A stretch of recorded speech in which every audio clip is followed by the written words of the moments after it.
প্রিয় শিক্ষার্থী, তোমাদের সকলকে স্বাগত জানাচ্ছি প্রগ্রেসিভ মডেল স্কুলের অনলাইন ক্লাসে। আজ অষ্টম শ্রেণীর বাংলা প্রথম পত্রের তৈলচিত্রের ভূত গল্পটি তোমাদের সামনে উপস্থাপন করছি। তোমরা ইতিমধ্যে জানো যে তৈলচিত্রের ভূত ছোট গল্প এবং এই গল্পটি লিখেছেন মানিক বন্দ্যোপাধ্যায়, যিনি বাংলা সাহিত্যে একাধারে ঔপন্যাসিক, ছোট গল্পের লেখক। 1908 খ্রিস্টাব্দে তিনি সাঁওতাল পরগনার দুমকা নামক গ্রামে দুমকায় জন্মগ্রহণ করেন। তার পৈতৃক নিবাস কিন্তু বাংলাদেশের বিক্রমপুরে ছিল, এই কথাটাও তোমাদের জানা আছে। দিবারাত্রির কাব্য তিনি লিখেছেন পদ্মা নদীর মাঝি এবং পুতুল নাচের ইতিকথা, এগুলো তার বিখ্যাত উপন্যাস।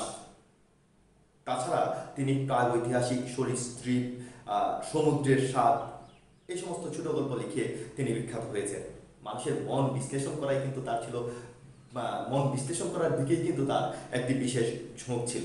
তিনি শ্রমিক আন্দোলন করেছেন, কৃষক শ্রমিকের কথা ভেবেছেন এবং কৃষক শ্রমিকের মুক্তির জন্য যতগুলো সংগঠন বাংলাদেশে কাজ করতো অথবা এই অঞ্চলে কাজ করতো, সেসব সংগঠনের সাথে তার ঘনিষ্ঠতা ছিল এবং কৃষক শ্রমিক মেহনতি মানুষকে শোষণ থেকে মুক্তি দেওয়ার লক্ষ্যই ছিল তার গল্প উপন্যাস ইত্যাদি লেখার অনুপ্রেরণার মূল জায়গাটাতে ছিল তার শ্রমিকদের মুক্তি দেওয়ার বিষয়টা।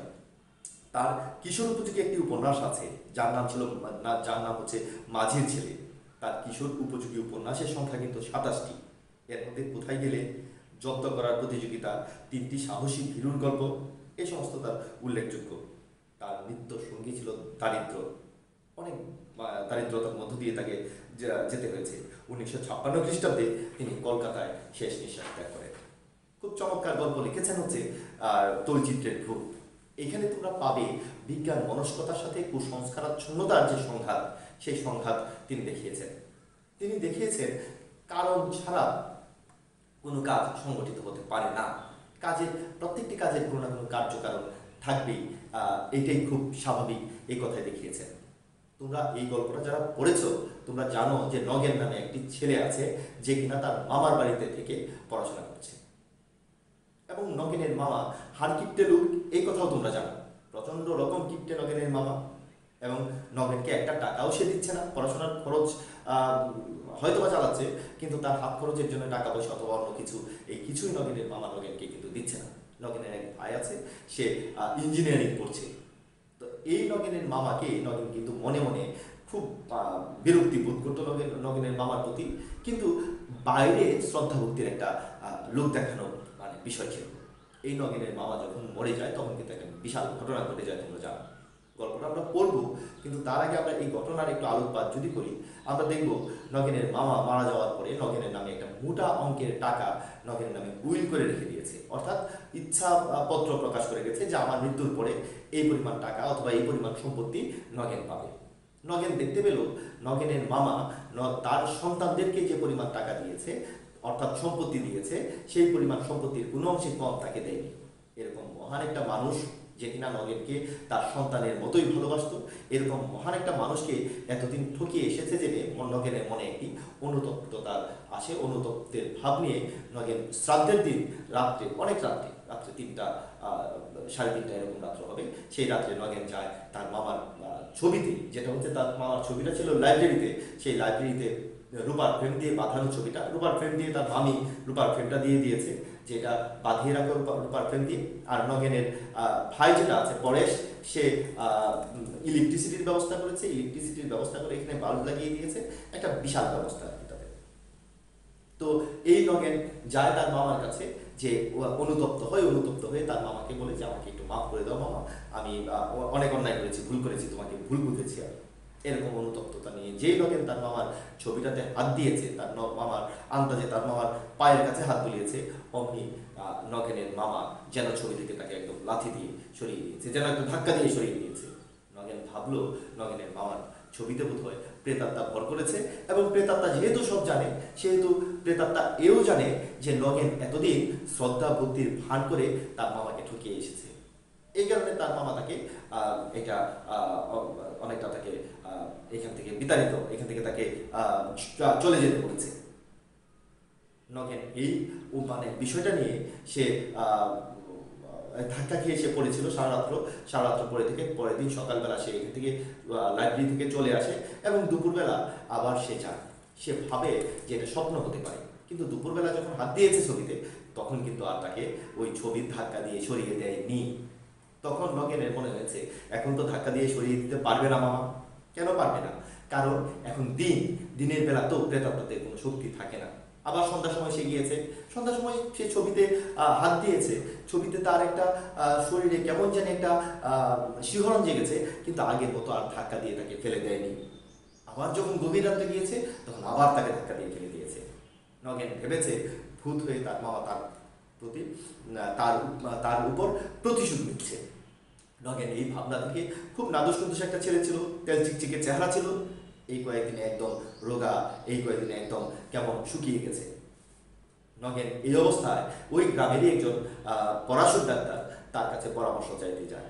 তোমরা জানো যে একদম শুরুটা হয়েছে গল্পের এইভাবে, যে পরাশর ডাক্তার তার লাইব্রেরিতে বসে চিঠি লিখছিলেন, আর নগেন চুপি চুপি চুরের মতো সেই লাইব্রেরিতে সেই পরাশর ডাক্তারের কাছে গিয়ে সব বলে যে আমি বোধহয় পাগল হয়ে গেছি, আবার বলে বোধহয় আমাকে ভূতে ধরেছে, বোধহয় আমার মামা প্রেতাত্মা হয়ে আমার উপর প্রতিশোধ নিতে আসছে।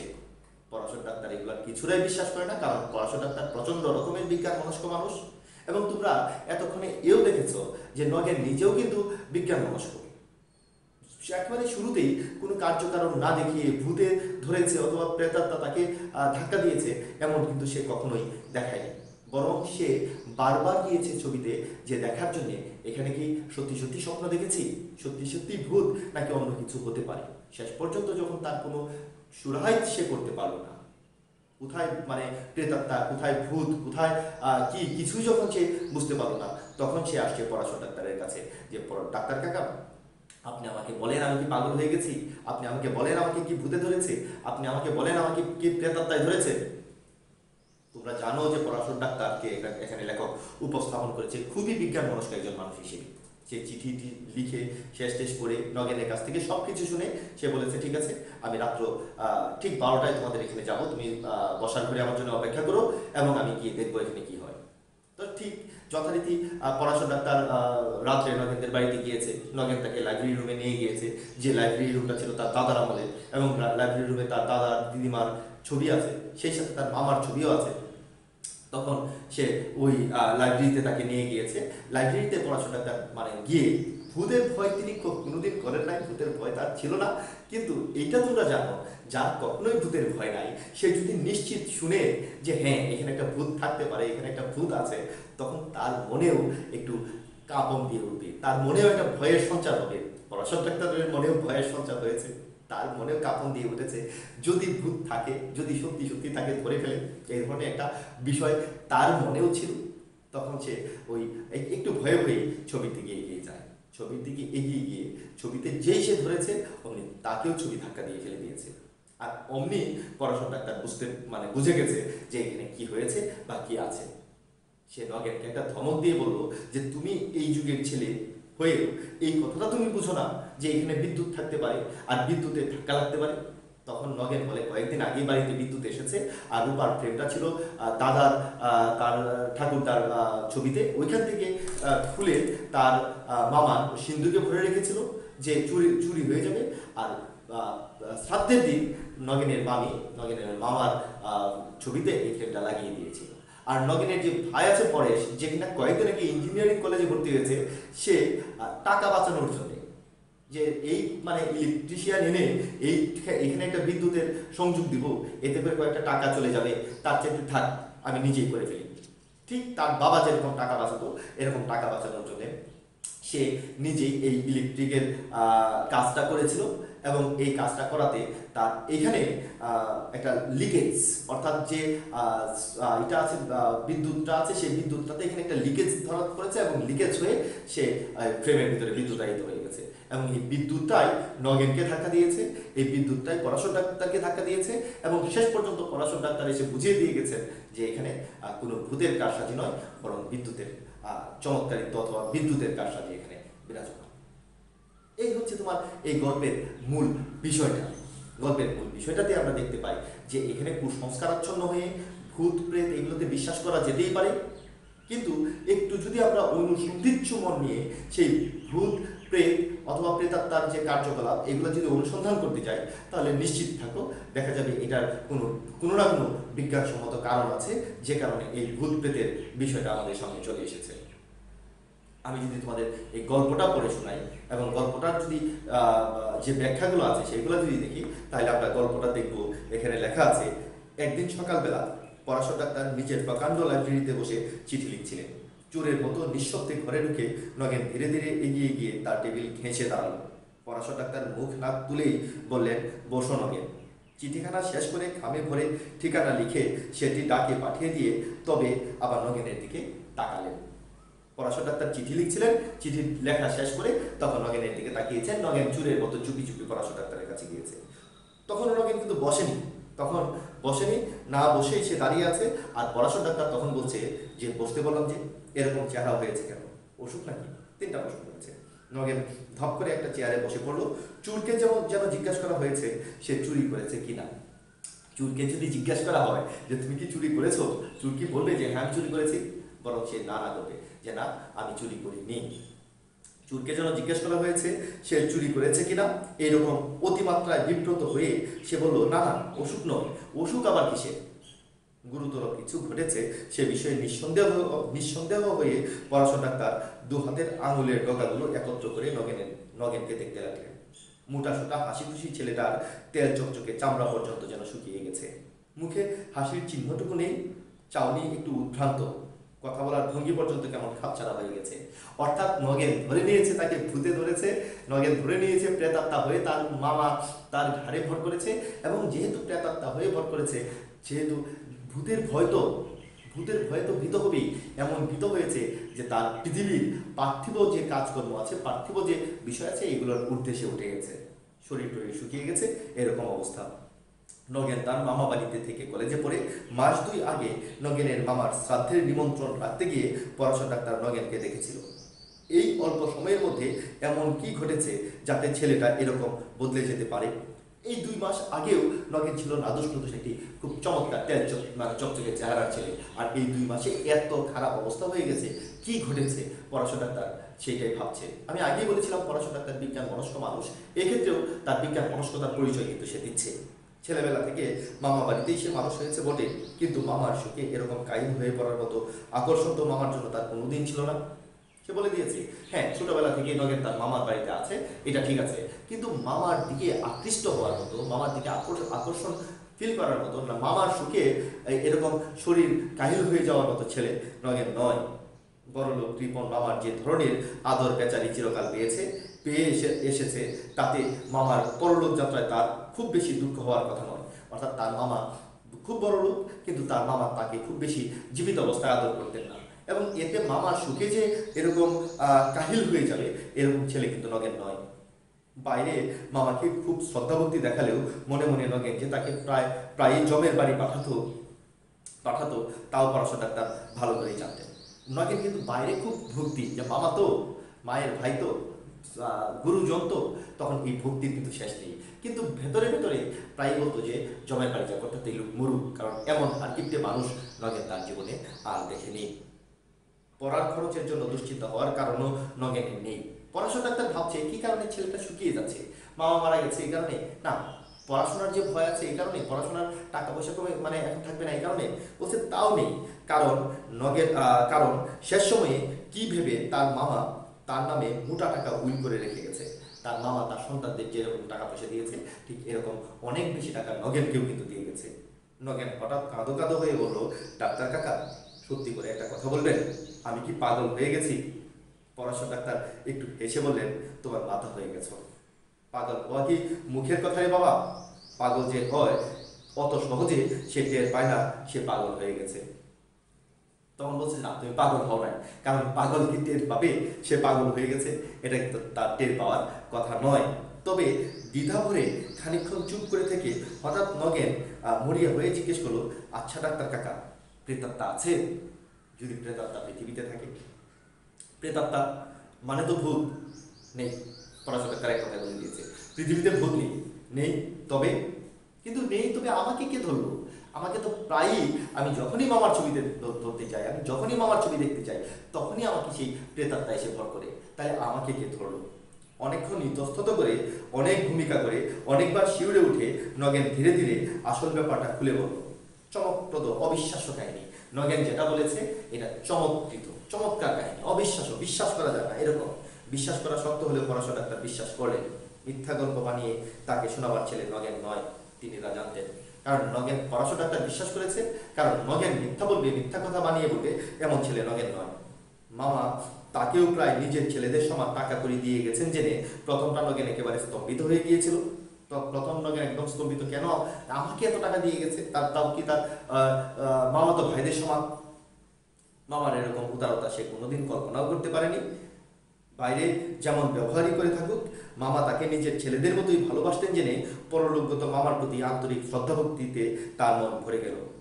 আর এই সঙ্গে জাগলো একরকম এরকম দেবতার মতো মানুষকে সারা জীবন ভক্তি ভালোবাসার ভান করে ঠকিয়েছে ভেবে দারুণ লজ্জা আর অনুতাপ। প্রথমে তো শ্রদ্ধা ভক্তি জেগেছে, মামা এত বেশি তাকে আদর করতো, স্নেহ করতো, যেটা প্রকাশ করতো না সরাসরি, কিন্তু মৃত্যুর পরে এটা প্রমাণ করে দিল যে তার মামা সত্যি সত্যি তাকে অনেক ভালোবাসতো। এখন তার মনে জেগেছে শ্রদ্ধা ভক্তি এবং অনুতাপ, যে এইরকম একটা লোককে আমি এতদিন পর্যন্ত ঠকিয়ে এসেছি। শ্রাদ্ধের দিন অনেক রাত্রে বিছানায় শুতে যাওয়ার পর অনুতাপটা যেন বেড়ে গেল। শুয়ে শুয়ে সে ছটফট করতে লাগলো। হঠাৎ এক সময় তার মনে হলো সারা জীবন তো ভক্তি শ্রদ্ধার ভান করে মামাকে ঠকিয়েছে, এখন যদি সত্যি সত্যই ভক্তি শ্রদ্ধা জেগে থাকে, লাকড়ি ঘরে মামার তৈচিত্রের পায়ে মাথা থেকে প্রণাম করে এলে হয়তো আত্মগ্লানি একটু কমবে, মনটা শান্ত হবে। যে সারা বছর তো আমি এই ভদ্রলোককে নানানভাবে অভিনয় করে, তার শ্রদ্ধাভক্তি না করে শ্রদ্ধাভক্তির অভিনয় করে তাকে ঠকিয়ে এসেছি, এখন যদি আমি সত্যি সত্যি তার লাইব্রেরি ঘরে গিয়ে তার ছবিটার পায়ের কাছে মাথা ঠেকিয়ে যদি আমি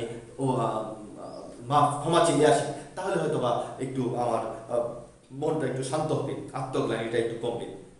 রাত্রি তখন প্রায় 3টা বেজে গেছে। সকলে আলো নিভিয়ে শুয়ে পড়েছে, বাড়ি অন্ধকার।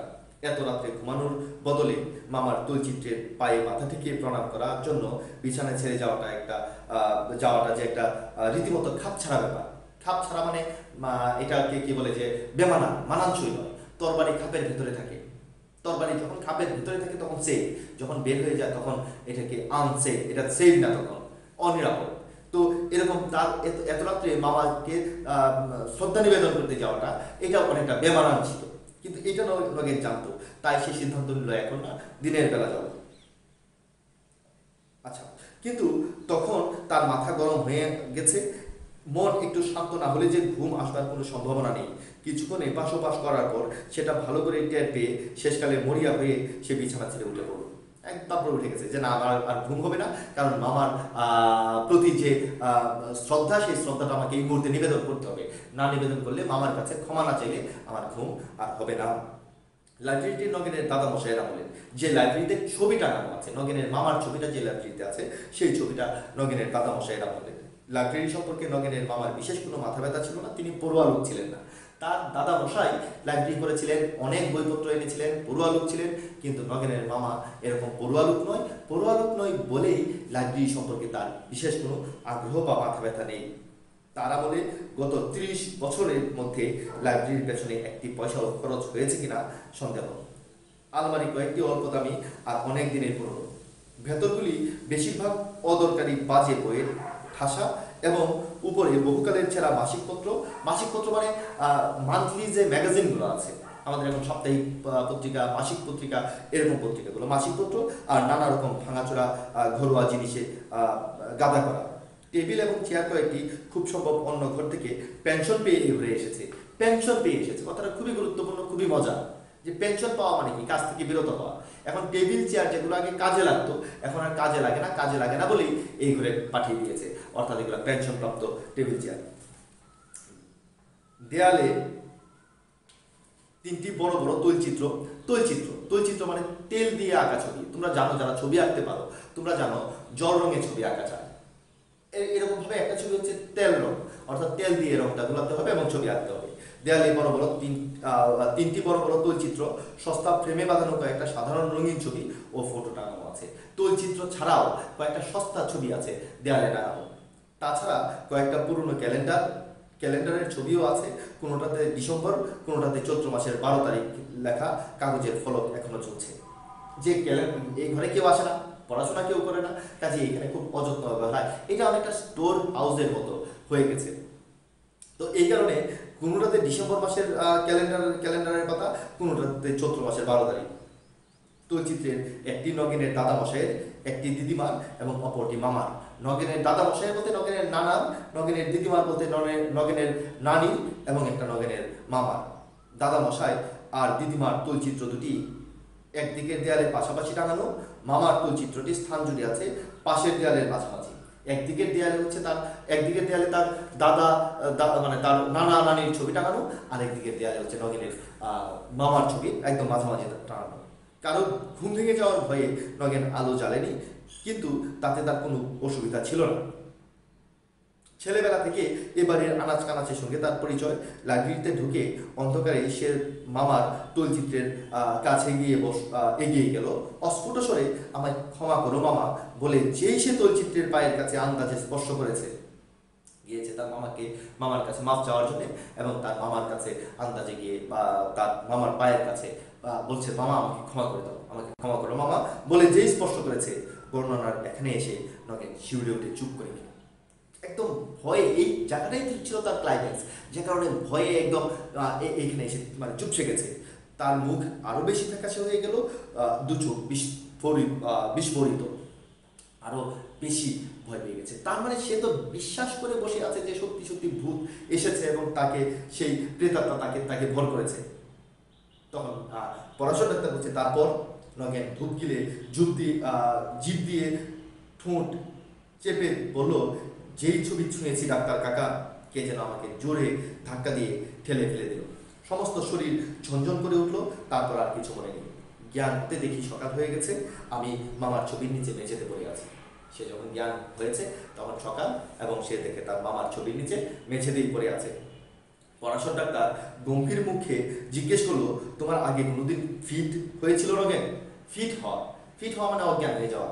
আমাদের মাঝে সচরাচর এই ওষুধটা দেখা যায় না, কিন্তু কেউ আছে তারা মানে অনেক সময় অজ্ঞান হয়ে যায়, একটু বেশি গরম লাগলে, অথবা একটু কোনো তার যে স্বাভাবিক পরিবেশ আছে সেই স্বাভাবিক পরিবেশ থেকে একটু ভিন্ন কোনো পরিবেশে গেলেই তার অজ্ঞান হয়ে যায়। এই কারণে পড়াশোনা ডাক্তার বলছে, তোমার কি এর আগে কখনো ফিট হয়েছিল? নগেন মাথা নেড়ে বলল, ফিট না, কোচমিন কালেও আমার ফিট হয়নি। আপনি ভুল করেছেন ডাক্তার কাকা, এ ফিট নয়। মরলে তো মানুষ সব জানতে পারে। মামাও জানতে পেরেছে টাকার লোভে আমি মিথ্যা ভক্তি দেখাতাম, তাই ছবি ছোঁয়া মাত্র রাগে ঘেন্নায় আমাকে ধাক্কা দিয়ে সরিয়ে দিয়েছে। সবটা শুনুন আগে, তাহলে বুঝতে পারবেন। সমস্ত সকাল নগেন মরার মতো বিছানায় পড়ে রইল। এই চিন্তাটাই কেবল তার মনে ঘুরপাক খেতে লাগলো। ভক্তি ভালোবাসার ছলনায় টাকা আদায় করে নিয়েছে বলে পরলোকে গিয়েও তার উপর মামার এখন জোরালো বিতৃষ্ণা জেগেছে যে তার তৈলচিত্রটি পর্যন্ত তিনি তাকে স্পর্শ করতে দিতে রাজি নন। তার মামা জানতে পেরেছে যে মানে সে নকল শ্রদ্ধাভক্তি করেছে, এবং নকল শ্রদ্ধাভক্তি করে টাকা পয়সা হাতিয়ে নিয়েছে। এই কারণে নগেনের মামা তাকে তার ছবিটি পর্যন্ত স্পর্শ করতে দিতে এই মুহূর্তে রাজি নন। যাই হোক, নগেন একালের ছেলে। প্রথম ধাক্কাটা, একালের ছেলে বলতে কি, একালের ছেলে বলে মানে হচ্ছে সে কোনো একটা কথা, কাজ, কোনো একটা বিষয় না জেনে না বুঝে এটাকে সিদ্ধান্ত নিতে পারবে না। নগেন ভাবছে যে আমি স্বপ্নও দেখতে পারি, এরকম ভাবে কোনো একটা স্বপ্ন হতে পারে, ঘুমের ঘুরে আমি এখানে গিয়ে পড়েও থাকতে পারি, এরকম নগেনের ভাবনা ছিল। যাই হোক, নগেন একালের ছেলে। প্রথম ধাক্কাটা কেটে যাবার পর তার মনে নানা রকম দ্বিধা সন্দেহ জাগতে লাগলো। কে জানে রাত্রে যা ঘটেছে তার নিছক স্বপ্ন কিনা। ধৈর্য ধরতে না পেরে দুপুরবেলা সে আবার লাইব্রেরিতে গিয়ে মামার তৈলচিত্র স্পর্শ করে প্রণাম করলো। একবার যদি মামা রাগ দেখিয়ে থাকেন আবার দেখাবেন না কেন? আবার তিনি রাগ দেখাবেন, এটাই স্বাভাবিক। একবার যেহেতু রাগ দেখিয়েছেন, এবার কিছুই ঘটল না। শরীরটা অবশ্য খুব খারাপ হয়ে আছে। মেঝেতে ধাক্কা যেখানে লেগেছিল মাথার সেখানটায় ফুলে টনটন করছে, এবং সকালে লাইব্রেরিতে মামার তৈলচিত্রের নিচে মেঝেতেই তার জ্ঞান হয়েছিল। কিন্তু তাতে বড়জোর প্রমাণ হয় রাত্রে ঘুমের মধ্যেই হোক আর জাগ্রত অবস্থাতেই হোক, লাইব্রেরিতে গিয়ে সে একটা আছাড় খেয়েছিল। অর্থাৎ এতেও প্রমাণিত হয় না যে প্রেতাত্মা ধরেছে অথবা ভূত ধরেছে, প্রমাণিত হয় যে ঘুমের ঘরে সে ওখানে গিয়েছে একটা এবং আছাড় খেয়েছে, এই পর্যন্তই। এবং দিনের বেলা কিন্তু ভূত অথবা প্রেতাত্মা তাকে স্পর্শ করেনি। নিজের তৈলচিত্রে ভর করে মামাই যে তাকে ধাক্কা দিয়েছে তার কি প্রমাণ আছে? তার আসলে কোনো প্রমাণ নেই। নগেন যেন স্বস্তির নিঃশ্বাস ফেলে বাঁচল। অর্থাৎ দুপুরবেলা যেহেতু তার মামা তাকে স্পর্শ করেনি, তখনই বুঝেছে এটা তার মামা কিছু করে নাই, হয়তোবা এটা সে নিজেই এখানে গিয়েছে এবং এটা একটা আছাড় খেয়েছে মাত্র। কিন্তু বেশিক্ষণ তার মনের শান্তি টিকল না। রাত্রে আলো নিভিয়ে বিছানায় শুয়ে হঠাৎ তার মনে পড়ে গেল তার ভুল হয়েছে। দিনের বেলা তাকে ধাক্কা দেওয়ার ক্ষমতা তো আর তার মামার এখন নেই। রাত্রি ছাড়া তার মামা তো এখন কিছুই করতে পারেন না। কি সর্বনাশ! তবে তো রাত্রে আরেকবার মামার তৈলচিত্র না ছুঁয়ে কাল রাত্রের ব্যাপারটাকে স্বপ্ন বলা যায় না। বলছে এখন কি করতে হবে? এখন যদি তার মামার তৈলচিত্রটাকে আরেকবার না ছুঁয়ে, তাহলে এটাকে নিছক স্বপ্ন এটা বলা যাবে না। কারণ তার মামা দিনের বেলায় তাকে হয়তো বা স্পর্শ করতে পারবে না, দিনের বেলায় হয়তো বা তাকে ধাক্কা দিতে পারবে না, কিন্তু রাত্রের বেলা ধাক্কা দিতে পারবে। কারণ প্রেতাত্মারা দিনের বেলায় আসে না, প্রেতাত্মারা রাত্রেই আসে। এত রাতে আবার লাইব্রেরিতে যাওয়ার কথা ভেবেই নগেনের হৃদকম্প হতে লাগলো। অর্থাৎ নগেন এবার ভাবছে যে এত রাত্রে যাব, ভেবেই তার হার্টবিট বেড়ে গেল। কিন্তু এমন একটা সন্দেহ না মিটিয়েই বা মানুষের চলে কি করে? এখন আবার এটা বলছে যে কিন্তু তার মনে যে সন্দেহ আছে, এই সন্দেহটা না মিটালে তার চলছে না। খানিক পরে নগেন আবার লাইব্রেরিতে হাজির। ভয়ে বুক কাঁপছে, ছুটে পালাতে ইচ্ছে হচ্ছে, কিন্তু কি এক অদম্য আকর্ষণ তাকে টেনে নিয়ে চলেছে মামার তৈলচিত্রের দিকে। ঘরে ঢুকে সে সুইচ টিপে আলো জ্বেলে দিল। সে ওই ঘরে ঢুকেছে, আলো জ্বেলেছে এবং আলো জ্বালানোর পরে দেখলো মটকার পাঞ্জাবির উপর, মটকা এক প্রকারের কাপড়, সেই পাঞ্জাবির উপর দামি শাল গায়ে মামা দেয়ালে দাঁড়িয়ে আছেন। মামার কাঁচা পাকা চুল, মুখে একজোড়া মোটা গোঁফ, চোখে ভর্ৎসনার দৃষ্টি। নগেন এগিয়ে গিয়ে মামার পায়ের কাছে ছবি স্পর্শ করল। কেউ তাকে ঠেলে সরিয়ে দিল না, কিন্তু সমস্ত শরীর হঠাৎ যেন কেমন অস্থির করতে লাগলো। তৈলচিত্র থেকে কি যেন তার মধ্যে প্রবেশ করে ভেতর থেকে তাকে কাঁপিয়ে তুলেছে। তবুও নগেন যেন বাঁচল। ভয়ের জন্য শরীর এরকম অস্থির করতে পারে, সেটা সামান্য ব্যাপার। এবার তো আর ধাক্কা দেয় না এত রাত্রে, তার মানে প্রেতাত্মা বলতে কোনো কিছু নাই। হ্যাঁ, শরীরটা কেঁপেছে, এটা হয়তো বা ভয়ের কারণে হতে পারে।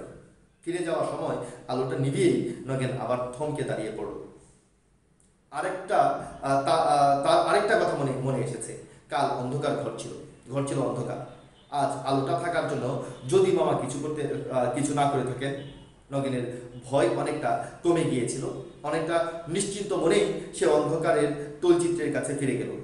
সে জানে অন্ধকারের তৈলচিত্র স্পর্শ করলেও কিছু হবে না, কারণ এতক্ষণে সে বুঝে গেছে নগেনের মামার কোনো পাওয়ার নাই, তো কিছু হবে না। এই ঘটনাগুলো কিন্তু সে হচ্ছে পরাশর ডাক্তারের কাছে। অর্থাৎ পরাশর ডাক্তারের কাছে আসার আগে সে এই সমস্ত এক্সপেরিমেন্ট, এই সমস্ত পরীক্ষা নিরীক্ষা সে শেষ করে ফেলেছে, যে আসলেই ভূত বা প্রেতাত্মা আছে কিনা, আসলেই তার মামা প্রেতাত্মা হয়ে তার উপর ভর করেছে কিনা, এই সমস্ত বিষয় সে শেষ করেই শেষে যখন আর কোনো উপায় খুঁজে না পাচ্ছেন, তখন পরাশর ডাক্তারের কাছে আসছেন যে কি হতে পারে বিষয়টা। ঘরে আরেকটা আলো জ্বলছে কি জ্বলছে না তাতে বিশেষ কি আসে যায়। ইতস্তত না করেই সে সোজা তৈলচিত্রের দিকে হাত বাড়িয়ে দিল। পরক্ষণে ঠিক প্রথম রাত্রের মতো জোরে ধাক্কা দিয়ে মামা আমায় ফেলে দিলেন ডাক্তার কাকা। অজ্ঞান হয়ে গেলে? না, একেবারে অজ্ঞান হয়ে যায়নি। অবশ্য আচ্ছন্নের মতো অনেকক্ষণ মেঝেতে পড়েছিলাম, কিন্তু জ্ঞান ছিল।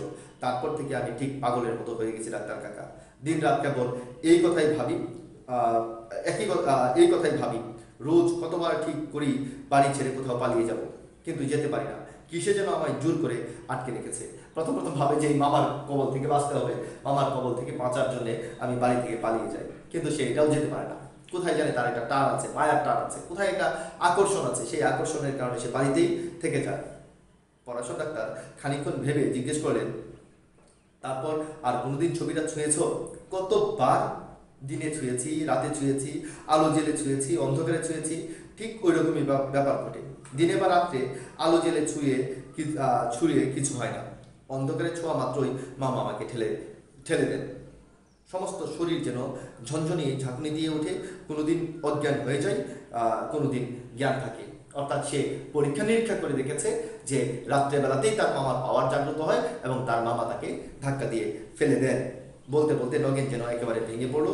আমি কি করব, ভেঙে পড়লো, বলছে আমি কি করবো ডাক্তার কাকা, এমন করে কদিন চলবে? পরশুর ডাক্তার বললেন কদিন চলবে বললেন, পরশুর ডাক্তার বললেন তার আর দরকার হবে না, আমি সব ঠিক করে দেবো, অর্থাৎ তোমার আর এরকম কোনো কিছু হবে না, আমি ঠিক করে দিচ্ছি। আজ সকালে ঘুমিয়ে পড়লে রাত্রে ঠিক 12টার সময় তুমি বাইরের ঘরে আমার জন্য অপেক্ষা করো, আমি যাব। একটু থেমে আবার বললেন, ভূত বলে কিছু নেই নগেন। অর্থাৎ নগেনকে সাহস দিয়ে গিয়েছে যে ভয় পেও না, ভূত বলতে কিছু নাই, আজকে রাত্র 12টায় আমি যাব, গিয়ে দেখবো কি হয়। শুধু তবু মাঝরাত্রে অন্ধকার লাইব্রেরিতে পরাশর ডাক্তার মৃদু একটা অস্বস্তি বোধ করতে লাগলেন। ভূত বলে কিছু নেই নগেনকে সে বলে দিয়েছেন, কিন্তু সত্যি সত্যি যে জায়গায় নগেন বলেছে প্রেতাত্মা বলে, তার মামা প্রেতাত্মা হয়ে তার উপর ভর করেছে, তখন পরাশর ডাক্তার যে কিনা সারা জীবন বিজ্ঞান মনস্ক, তার মনেও একটা ভয়, একটা সন্দেহ জাগ্রত হচ্ছে। এই ঘরে বাড়ির লোক খুব কম আসে। ঘরের বাতাসে পুরনো কাগজের একটা ভ্যাপসা গন্ধ পাওয়া যায়। এই ঘরে মানুষজন আসে না, ঘরের বাতাসে একটা পুরনো কাগজের ভ্যাপসা গন্ধ আছে। নগেন শক্ত করে তার একটা হাত চেপে ধরে ধরে কাঁপছে। কিসের ভয়ে? ভূতের, তৈচিত্রের ভূতের। মানে সে কাঁপছে এখন। নগেন পড়াশোনা তার হাতে একদম শক্ত করে ধরে একদম ভয়ে কাঁপছে। তখন বলছে কিসের ভয়ে কাঁপছে সে? ভূতের ভয়ে। তৈচিত্রের যে ভূত আছে সেই ভূতের ভয়ে। ভূতে যে একেবারে বিশ্বাস করে না, যার বদ্ধমূল ধারণা এই যে যত সব অদ্ভুত অথচ সত্য ভূতের গল্প শোনা যায়, তার প্রত্যেকটির সাধারণ স্বাভাবিক কোনো ব্যাখ্যা আছে, মানে আছেই আছে। ছবির ভূতের অসম্ভব আর অবিশ্বাস্য ভূতের ঘরে পা দিয়ে তার কখনো কি ভয় হতে পারে? বলছে হ্যাঁ, ভূতের ভয়। বলছে যার কোনোদিন ভূতের ভয় নাই, সেও যে মানে এই ভূতের অবিশ্বাস্য গল্পগুলো যে আছে, যে এগুলো কোনোটাই বিশ্বাস করে না, তারপরেও সে যে নিশ্চিত জানে যে এখানে ভূত আছে, তাহলে কি সে ওই ভূতের ভয় পাবে না? তবু অস্বস্তি, যে ভূত হচ্ছে সেটা অস্বীকার করার উপায় নেই নগেনের। পরাশর ডাক্তার বলছে যে একটা অস্বস্তি আছে, যে যদি প্রেতাত্মা বলে কিছু থাকে। নগেন যে কাহিনী শুনিয়েছে, সারাদিন ভেবেও পরাশর ডাক্তার তার কোনো সঙ্গত ব্যাখ্যা কল্পনা করতে পারেননি। একদিন নয়, একবার নয়, ব্যাপারটা ঘটেছে অনেকবার। দিনে তৈচিত্র নিস্তেজ হয়ে থাকে, রাতে তার তেজ বাড়ে। কেবল তাই নয়, অন্ধকার না হলে সে তেজ সম্পূর্ণ প্রকাশ পায় না। আরও একটা কথা, রাত্রি বাড়ার সঙ্গে সঙ্গে তৈচিত্রে যেন বেশি সতেজ হয়ে উঠতে থাকে। প্রথম রাত্রে নগেন অন্ধকারের স্পর্শ করলে ছবি নগেনের হাতটা শুধু ছিটকে সরিয়ে দিয়েছে। মাঝরাত্রে, মানে প্রথম রাত্রের শুরুর দিকে যদি ছবি ছোঁয়, তখন তাকে হাতটা ছিটকে সরিয়ে দেয়। আর যদি মাঝরাত্রে স্পর্শ করে এত জোরে ধাক্কা দিয়েছে যে মেঝেতে আশ্রে পড়ে নগেনের জ্ঞান রূপ নিয়েছে। অর্থাৎ সন্ধ্যার দিকে সে যখন ছবিতে স্পর্শ করে, ছবিটা শুধু তাকে ধাক্কা দিয়ে ফেলে দেয়। আর যখন মাঝরাত্রে স্পর্শ করে, তখন একদম ধাক্কা দিয়ে নিচে ফেলে দেয়। অশরীরী শক্তি কল্পনা করা ছাড়া এই সমস্তের আর কি মানে হতে পারে? হয়, নিশ্চয় হয়। মনে মনে নিজেকে ধমক দিয়ে পরাশর ডাক্তার নিজেকে এই কথা শুনিয়ে দিলেন। বলছে হ্যাঁ, বলছে যে ভূতের ভয়ে পরাশর ডাক্তারের কল্পনা, ভূত হইতেই পারে, কিন্তু তারপরও পরাশর ডাক্তার মানে বিজ্ঞান মনস্ক মানুষ আমি বলেছিলাম, সেইবার বলছে হয়, এই সমস্ত কিছুর কোনো না কোনো ব্যাখ্যা হয়। তারপর চোখ তুলে তাকালেন দেয়ালের যেখানে নগেনের মামার তৈচিত্রটি ছিল। তিনি দেখলেন এ ঘরে তিনি আগেও কয়েকবার এসেছেন। তৈচিত্রগুলির অবস্থান তার অজানা ছিল না। যা চোখে পড়লো তাতে পরাশর ডাক্তারের বুকটা ধরাস করে উঠল। অন্ধকার রাত্র, এর মধ্যে সে একটা ঘটনা দেখলেন। তৈচিত্রের দিকে দুটি উজ্জ্বল চোখ তার দিকে জলজল করে তাকিয়ে আছে। চোখ দুটির মধ্যে ফাঁক প্রায় 1.5 হাত। অর্থাৎ তৈচিত্রের উপরে দুটা চোখের মতো কি যেন তার দিকে তাকিয়ে আছে, আর এই তৈচিত্র দুটার ব্যবধান হচ্ছে 1.5 হাতের মতো। ঠিক এই সময় নগেন ফিসফিস করে বলল, আলোটা, মানে ওই সময়টাতে যখন চোখগুলা দেখছেন, তখন নগেন ফিসফিস করে বলবো, আলোটা জ্বালবো ডাক্তার কাকা? পরাশর ডাক্তার তার গলার আওয়াজ শুনেই চমকে উঠলেন, বললেন না, আলো জ্বালবার দরকার নেই। রাস্তা অথবা পাশের কোনো বাড়ি থেকে সরু একটা আলোর রেখা ঘরের দেওয়ালে এসে পড়েছে। রাস্তার কোনো আলো হইতে পারে, অথবা অন্য কোনো বাড়ির কোনো আলো হইতে পারে, এটা দেওয়ালে এসে পড়েছে। তাতে অন্ধকার কমেনি, মনে হচ্ছে যেন সেই আলোটুকুতে ঘরের অন্ধকারটা স্পষ্ট দেখতে পাওয়া যাচ্ছে। অন্ধকার কমে নাই সেই আলোতে, কিন্তু অন্ধকারের একটা ছায়া পড়েছে ওই আলোটাতে। নগেন আবার ফিস করে বলল, একটা কথা আপনাকে বলতে ভুলে গেছি ডাক্তার কাকা। দাদা মশাই আর দিদিমার ছবি তারা মরার পর করা হয়েছিল, কিন্তু মামার ছবিটা মরার আগে মামা নিজে শখ করে আঁকিয়েছেন। হয়তো সেই জন্যই এই যে এখন আরেকটা বৈজ্ঞানিক মানে অবৈজ্ঞানিক ব্যাখ্যা, এখন আরেকটা এটা কি কুসংস্কারের জন্য ব্যাখ্যা, যে মরার আগে ছবি করে রেখেছেন বলেই মৃত্যুর আগেই সে ছবি করে রেখেছেন বলেই তার এখানে ভূতে ভর করেছে। নগেনের শিহরণ স্পষ্ট টের পাওয়া যায়। ভয় পেয়ে গেছেন।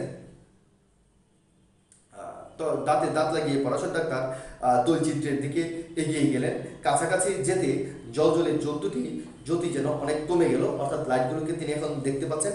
হাত বাড়িয়ে দিয়ে প্রথমে তার হাত পড়ল দেয়ালে। যত সাহস করে এগিয়ে এসে থাকুক, প্রথমেই একেবারেই দেয়ালের নগেনের মামার গায়ে হাত দিতে তার কেমন দ্বিধাবোধ হচ্ছিল। যতই সাহস থাকুক, যদি সত্যি প্রেতাত্মা থাকে তখন তার একটা দ্বিধাদ্বন্দ্ব ছিল। পাশের দিকে হাত ছড়িয়ে তৈলচিত্রের ফ্রেম স্পর্শ করা মাত্র বৈদ্যুতিক আঘাতে যেন তার শরীরটা ঝনঝন করে উঠল। অস্পষ্ট গুনগানের আওয়াজ করে পেছন দিকে দুপা ছিটকে দিয়ে তিনি মেঝেতে বসে পড়েন। অর্থাৎ তিনিও বৈদ্যুতিক বিদ্যুতায়িত হয়েছেন, বৈদ্যুতিক শক খেয়ে তিনি পিছিয়ে এসেছেন। পরক্ষণে ভয়ে অর্ধমৃত নগেন আলোর সুইচ টিপে দিলেন। আর এইদিকে নগেন কি করেছে, এই পরাশর ডাক্তারের এই অবস্থা দেখে ভয়ে অর্ধমৃত হয়ে আছে, যে তার সাথে ঘটনাটা ঘটেছে, একই সাথে পরাশর ডাক্তারের সাথে ঘটনাটা ঘটেছে। অর্থাৎ নগেন জানতে পেরেছে তার মামার প্রেতাত্মা এখানে ভর করে যাকে ইচ্ছা তাকেই ছুঁয়ে দিচ্ছে, যাকে ইচ্ছা তাকেই এরকম ভাবে প্রেতাত্মা ভর করছে। তখন তার প্রায় অর্ধমৃত নগেন তখন আলোটা জ্বেলে দিলেন। মিনিট পাঁচেক পরাশর ডাক্তার চোখ বুজে বসে রইলেন। তারপর চোখ মেলে মিনিট পাঁচেক এক দৃষ্টি তাকিয়ে রইলেন নগেনের মামার রূপার প্রেমে বাঁধানো চিত্রটির দিকে। তারপর তীব্র চাপা গলায় তিনি বললেন, তুমি একটি আস্ত গর্ধব নগেন বলছে, তুমি একটা গাধা, মানে আস্ত গর্ধব তুমি একটা। রাগ একটু কমলে পরাশর ডাক্তার বলতে লাগলেন, গাধা হতে পারছে বুদ্ধিমান, এত কথা বলতে পারলে আমাকে, আর এই কথাটা মানে এত কথা তুমি বলতে পারলে আমাকে, আর এই কথাটা একবার বলতে পারলে না যে তোমার মামার ছবিটা ইতোমধ্যে রূপার ফ্রেমে বাঁধানো হয়েছে, আর ছবির সঙ্গে লাগিয়ে দুটো ইলেকট্রিক বাল্ব ফিট করা হয়েছে। এটা তুমি বললে না কেন যে আমার মামার ছবিটা রূপার ফ্রেমে আছে, আর এই ছবিটা রূপার ফ্রেম দিয়ে বাঁধানো এবং এখানে ইলেকট্রিক বাল্ব লাগানো আছে? তাহলে তো আমি ওইখানে বসেই তোমাকে বলে দিতে পারতাম যে এটা বিদ্যুতের কাজ, এটা কোনো ভূত প্রেতের কাজ নয়। আমি কি জানি 6 মাস আগে যেমন দেখেছিলাম, আমি ভেবেছিলাম ছবিটা তেমন অবস্থাতেই আছে। সে বলছে, আমি কি জানি, আমি 6 মাস আগে যেরকম ছবিটাকে দেখেছিলাম, 6 মাস আগে যখন এসেছিলাম যেমন দেখেছিলাম, আমার ভাবনা ছিল ছবিটা এরকমই আছে। ইলেকট্রিক শক খেয়ে বুঝতে পারো না কিসের শক লাগলো। তুমি কোন দেশি ছেলে? আমি তো শক খাওয়া মাত্রই টের পেয়েছিলাম তোমার মামার ছবিতে কোন প্রেতাত্মা ভর করেছে। আমি যখনই শক খেয়েছি তখনই বুঝতে পেরেছি তোমার মামার ছবিতে কোন প্রেতাত্মা ভর করেছে। মানে অর্থাৎ এখানে কোনো প্রেতাত্মা নয়, এখানে হচ্ছে বিদ্যুৎ এখানে ভর করেছে, এই কথাটা। নগেন উদ্ভ্রান্তের মতো বললো, রূপার ফ্রেমটা দাদামশাইয়ের ছবিতে ছিল। চুরি যাওয়ার ভয়ে মামা অনেকদিন আগে সিন্ধুকে তুলে রেখেছিল। মামার শ্রাদ্ধের দিন মামিমা ফ্রেমটা বার করে মামার ছবিটা বাঁধিয়েছিলেন। আলো দুটো লাগিয়েছে আমার মামাতো ভাই পরেশ। হ্যাঁ, সে এবছর ইঞ্জিনিয়ারিং কলেজে ভর্তি হয়েছে। তাই বললো, এই সামান্য কাজের জন্য ইলেকট্রিক মিস্ত্রিকে পয়সা দেবো কেন? সে তো ইঞ্জিনিয়ার। বলছে, না, আমি বাল্ব লাগাতে পারি, এই সামান্য কাজের জন্য ইলেকট্রিক মিস্ত্রিকে পয়সা দিতে হবে না।